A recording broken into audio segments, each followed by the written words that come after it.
You know, Nick, just when I thought I was out, the Supreme Court pulls me back in. Just as they're about to head into recess, they drop a bombshell on us. They say presidents are immune. Who knows from what? We're going to find out from what, because joining us today on this special episode, she's a former federal prosecutor. I met her over at CNN as we were doing some hits earlier last week. Alyse Adamson joins us on the pod. Alyse, thank you so much for hopping on with us. No problem, Mike. My pleasure. Yeah. Although not really a pleasure to read SCOTUS's decision, but my pleasure to join you this evening. Well, we truly appreciate you hopping on the program and giving us a couple minutes. You know, normally Nick and I would exchange some pleasantries here, and we do some ad reads and promote some more content, but we're not going to do that right now because I want to get into this right away because you know this everybody was expecting this to come down at 10 o'clock. All the legal beagles everywhere were saying there's going to be some type of ruling that's kind of in the middle, right? They're going to say a president does have some immunity, but not broad immunity. All right, you can't kill your political rival, but I just want a 30,000 foot overview for you when the ruling came down. Can you explain to our audience what the ruling actually entails and where does it go from here? Yeah, sure. Well, I guess to just comment on what you said, you can kill your political rival according to this ruling. So, yeah, look, we knew they were going to end up sending this case back to the lower courts for Judge Chutkan. That is the judge who's going to be overseeing Donald Trump's Jan 6 case to make some evidentiary findings on what is official acts and what is private acts. But what we, as legal analysts, did not expect was the Supreme Court to give a president such broad immunity. And so now here's the 30,000-foot view. Okay. What the Supreme Court said today is there's basically two different kinds of conduct for a president. There's official acts and then there's unofficial acts. Unofficial acts, that's considered private conduct. It's something you do completely outside of the presidency, not related to your job at all. You can be prosecuted for that. That wasn't a surprise. We all expected that, right? Like you're not acting as a president, not even touching the office. That's fair, okay? Then there are these official acts, and this is what all of us in the legal world knew that the Supreme Court was going to probably find some limited immunity, right? Like there are some things the president can do that might be shielded from criminal liability. Supreme Court like blew those expectations up, and now they say there's two kinds of official acts newly recognized with this magic ruling today.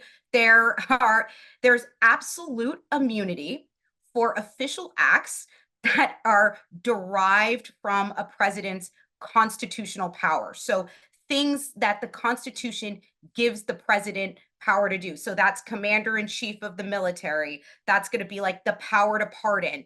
The Constitution lays out that the president has authority within these areas. Supreme Court says they've got absolute immunity there. So courts can't touch it. And that's where you heard in Sotomayor's dissent, she's talking about SEAL Team 6, order SEAL Team 6 to kill a rival, immune. And that's because as commander in chief of the military, he has what they call conclusive and preclusive authority there. And the court can't touch it now, immune from prosecution. Then there's this other official acts. This is like everything else. They call this presumptive immunity. So the Supreme Court saying probably has immunity, but here we're going to give the government an opportunity to argue that maybe they shouldn't be immune. But the test for that is so broad, and I wrote it down because I don't want to get it wrong. For a court to find that the president does not enjoy any immunity for everything else, the government has to show that there's no intrusion on the authority and functions of the executive branch. That is so broad, you can drive a truck through it. I don't even know what it means. I don't think most legal analysts know what it means. And just to give you an example, in the opinion, Chief Justice Roberts can't decide, he can't determine whether or not Donald Trump's decision to try and influence Mike Pence to take those false fake electors during the certification process, he couldn't say one way or another whether that would be an official act that has presumptive immunity or not. He said, well, on the one hand, probably can't call your vice president and tell him to do this thing, but like communicating with a vice president is also part of the presidency. And that would probably be an intrusion on the executive branch if we prosecuted people for those conversations. So it doesn't make sense. They remanded it. That those questions are going to have to be solved by the trial court, by Judge Chutkin in a hearing. But guess what? If Donald Trump's team doesn't like how she has resolved those issues, it's going right back to the Supreme Court. And what we have read and everything we heard in oral argument, I am not confident that it would go any way but Trump's. So that's a lot of talking, but that's the 30,000-foot view. And the headline is presidents now enjoy broad immunity, basically kings. Alyse, correct me if I'm wrong, but historically, isn't the court's role to essentially be the safeguard for the Constitution, to basically be the arbiter of if something is coming forward, be it a decision by president, act of Congress, that essentially we look to the Constitution. What you just described sounds like, especially if this decision from the lower court comes back up, that the Supreme Court has now suddenly taken on the role of being its sole arbiter, where they want to, whether intentionally or not, make all these critical decisions. In your view, has the role of the court shifted just by the actions or mindsets of this particular round of 9 judges? Yeah, I would say so. Justice Sotomayor actually referred to them as an activist court in a footnote in her dissent today. And I think that is a good way to describe them. You're absolutely right, Nick. The Supreme Court is supposed to be interpreting the Constitution. And that is ostensibly what they're doing. They're claiming they're interpreting the Constitution, and they're using a lot of historical framework. You will see in this opinion, they're using the Federalist Papers. But how they're doing it is they are, in my opinion, using their own judgment of today, and they are supplanting that of the framers, but then saying it is the intent of the framers. I called it mental gymnastics earlier in a post of mine, and that's what it appears to be. And so, yeah, I think that they have gone further than the role of the court was anticipated by the framers, which is funny since they always talk about giving so much deference to the framers and their original intent. But I agree with Justice Sotomayor that what we are seeing is indeed an activist court. Alyse, let me go back a second for something you just said, because what I don't want to get lost in, and you broke it down really well, but as I was listening to you break it down, you said something about now it's going back to the lower courts, and the judge that's overruling the DC case that we should mention. There was 4 cases, obviously, in Florida with the Mar-a-Lago stuff. There's the one in Georgia with Fannie Willis leading the prosecution there. There's a New York one that wrapped up. And then obviously there's one in DC with the obstruction of an official proceeding. So this is going back to the lower courts. So now what happens here procedurally? Because you touched on it a little bit, but it sounds like they're going to go in and like mark what's an official act, as you're rolling your eyes for people watching us on YouTube as I'm reading this out. So she has to go in and mark what's an official act and what's not an official act. But then what you just said was that Trump's team could say, no, that's an official act, and they can continue to contest it and this dance.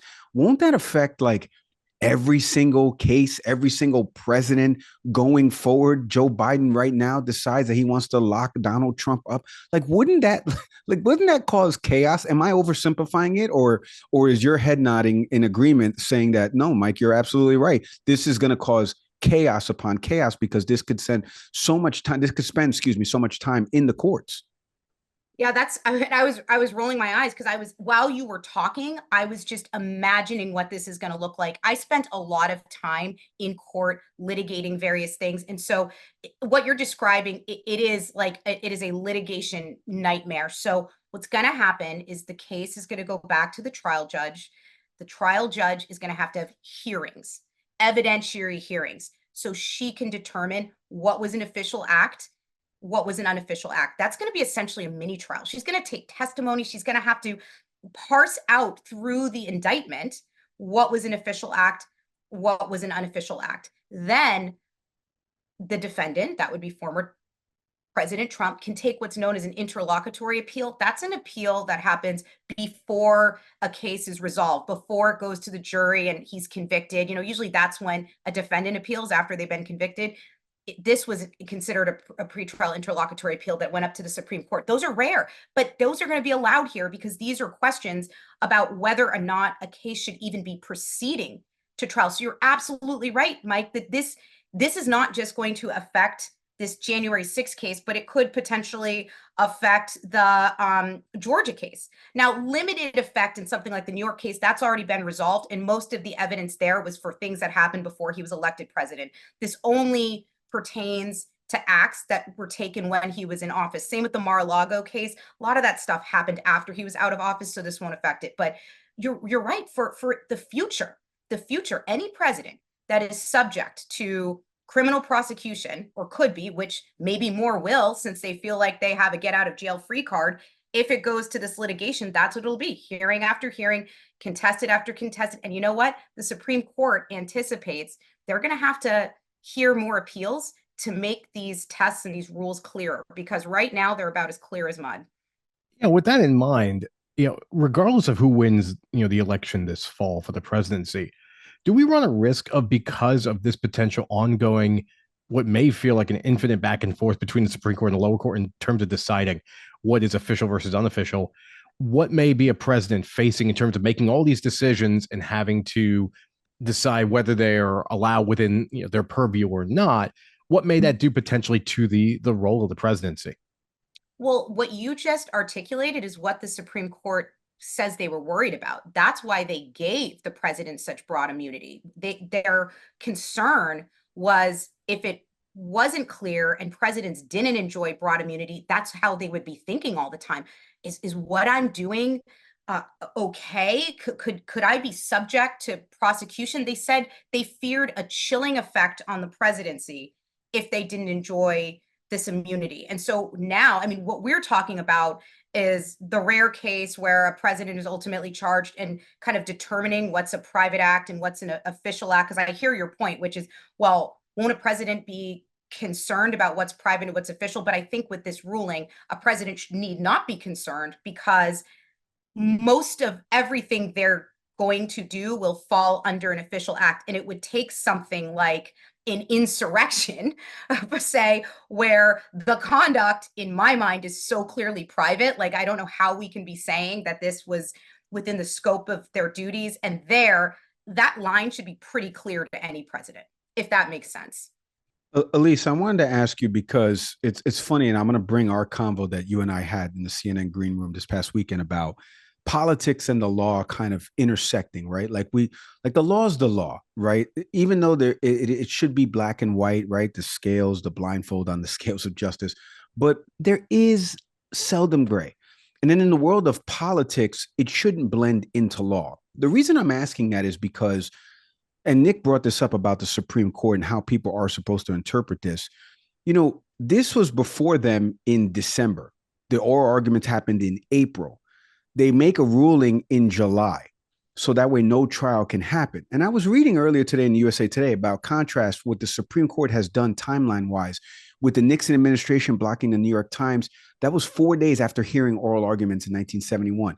Richard Nixon and the turning over the secret tapes to the White House was only 16 days after hearing oral arguments. George W. Bush in the 2000 election, that all happened in December. So the timeline was within 8 weeks. So how is somebody that's listening to this right now that says, no, law's the law, politics doesn't blend in? How are we supposed to interpret timelines like this that are helping the defendant in this case? Regardless of how you feel about Donald Trump, there's a trial before the American people that we should find out more information about. We didn't get that because of this being delayed so long. And there's no precedent from the Supreme Court prior of doing this. And it's 6 months. Oral arguments were in April. It's July 1st. What says you, the former federal prosecutor who's been in court all the time, who has seen delays? Am I just making this up? Mike, you're kind of way off here. Or like, no, I guess a person could glean from that it does look political in terms of the timeline and it's not really being expedited.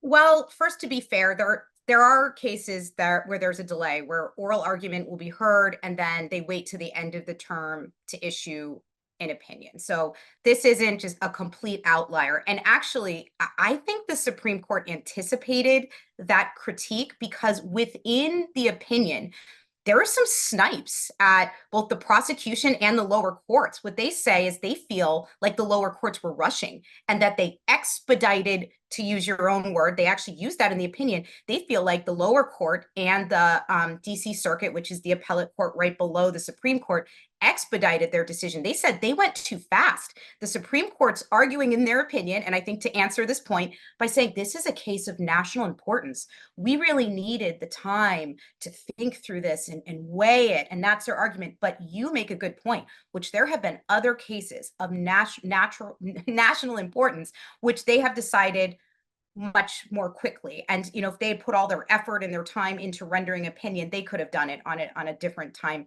frame. I think the case that best exemplifies undue delay is actually the Mar-a-Lago case.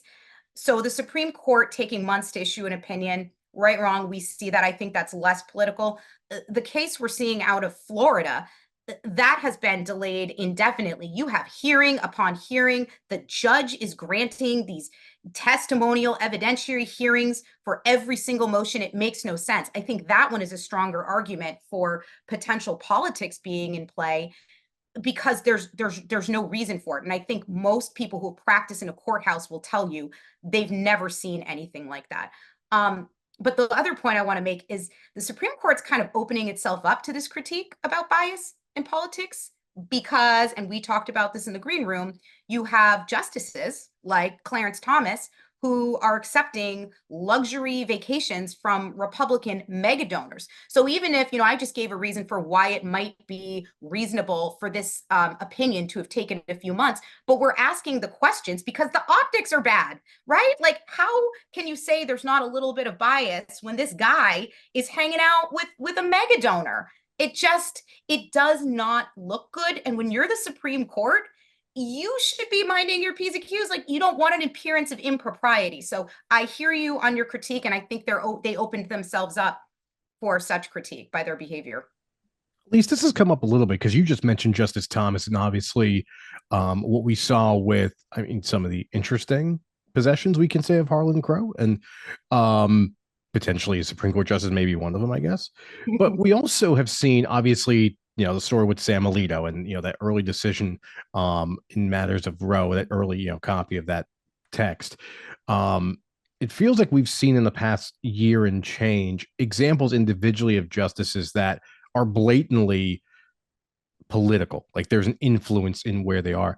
But what comes up often, and you just spoke to this, which is why I'm asking this, is this perception that if we look at the court differently and we realize that they're losing our faith in what their initial intended role is, which is what we were talking about at the start of this interview, what is the potential cost of that? Because at this point, and again, I'm not a, you know, an attorney, obviously, but if we are outright aware, and we know everything from Ginny Thomas to, you know, obviously Justice Thomas, that he probably is unfit to serve in some of these cases, but there doesn't seem to be any legal recourse to remove him from the bench, nor Justice Gorsuch, which we saw recently in the Chevron case, who obviously was tied to his mother, from what I remember in terms of precedent.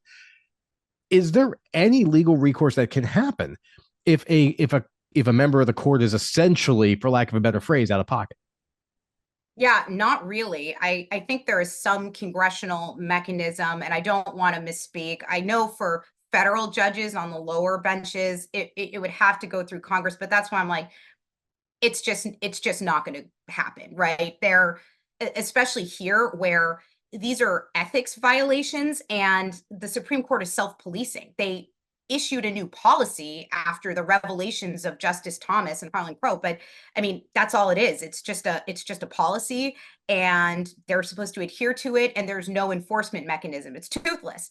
So I think, to answer your question, like, what is the consequence? It's our democracy, because you do have people serving on the bench for life, basically unremovable, and people are losing faith. And I think, and this is just my opinion, I think January 6th was the beginning of it, because all of a sudden the unthinkable happened. We watched an assault on our Capitol. We saw members of Congress almost maimed. I mean, if folks had gotten in there a little bit sooner, who knows what would have happened, right? And I think that was the first time a lot of people said, wow, I think our democracy might be fallible. These people tried to overthrow the government by subverting the peaceful transfer of power. Now we have a Supreme Court that has just essentially given the president just really, really broad sweeping powers that the Constitution could not have really intended for the presidency to have.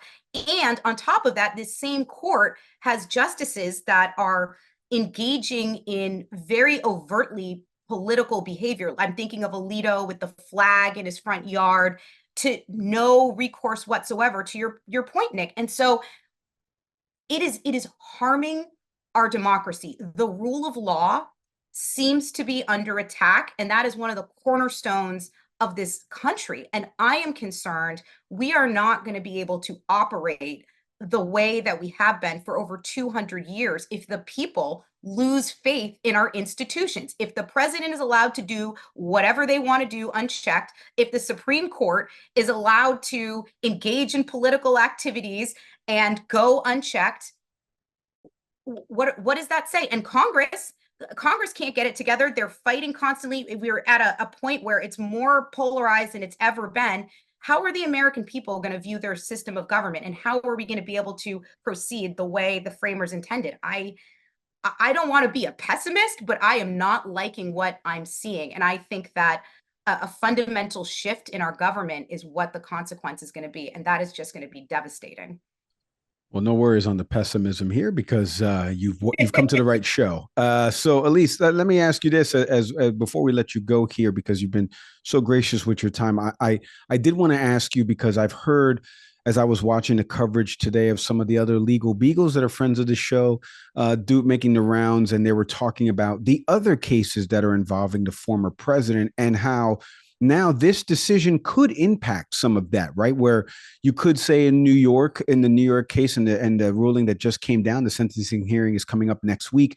But you could say, well, the president was having conversations with Hope Hicks, and that was during the White House, and that was part of an official act. Or you could have something in Georgia with respect to the president. Again, it's a little bit different. I get the scope. I get the thought process behind it, where it's like, well, the person is the incumbent, but they're running for office. So they're doing things in the campaign, but also the president of the United States. So like, I get that. But what now about these other cases? Now that this ruling has come down, is there any through line specifically that kind of ties in with this ruling and some of these other cases across the different jurisdictions? Yeah, the New York case, less worried about it. The Hope Hicks testimony didn't carry the day. And I think the most relevant testimony from Hope Hicks occurred in 2016 before the election. It was about what the president was afraid the impact of the Stormy Daniels story would be, or maybe it was the other story, but one of the damaging stories. And so that was before he was in office. So this ruling won't impact that at all, because this only it affects acts that happened once he was president. And so I don't think that this ruling would materially affect the outcome of that case, even if they were to toss any testimony of conversations that happened after Donald Trump was the president. Even then, those would be private acts, because he was trying to suppress a sex tape or a sex story. And so I don't think there's any kind of argument that that was an official act. I think, and with Mar-a-Lago, most of that happened after the presidency. I am curious about Georgia. I am curious about Georgia because the facts are very similar to those in the Jan 6 prosecution. It's all about the fake electors trying to subvert the election. That's the harder case. And Georgia has already been upended by the Fani Willis debacle, which, right, wrong, or indifferent, kicked the can farther down, because now the appellate court isn't even hearing that until the fall. And so they're going to be able to delay this forever. And remember, this is what's important, and your viewers and listeners should key in on. The Georgia case is one that Donald Trump cannot dismiss if he became president. You'll hear a lot of you say legal beagles talking about, well, now none of these cases will ever go to trial. He gets reelected, he can just get rid of them, right? He can't get rid of a state case. Can't get rid of a state case. And so his team will probably litigate tooth and nail with this ruling, because that case won't go away, even if he's president. Alyse Adamson, you can find her across news outlets. You can find her on CNN, like how I found her. And she's also a former federal prosecutor. Alyse, I can't thank you enough for hopping on the program. Continued success to you, and please stay safe. Thanks so much, Mike. Thanks for having me and letting me share my thoughts. Really appreciate it. Nick, appreciate it.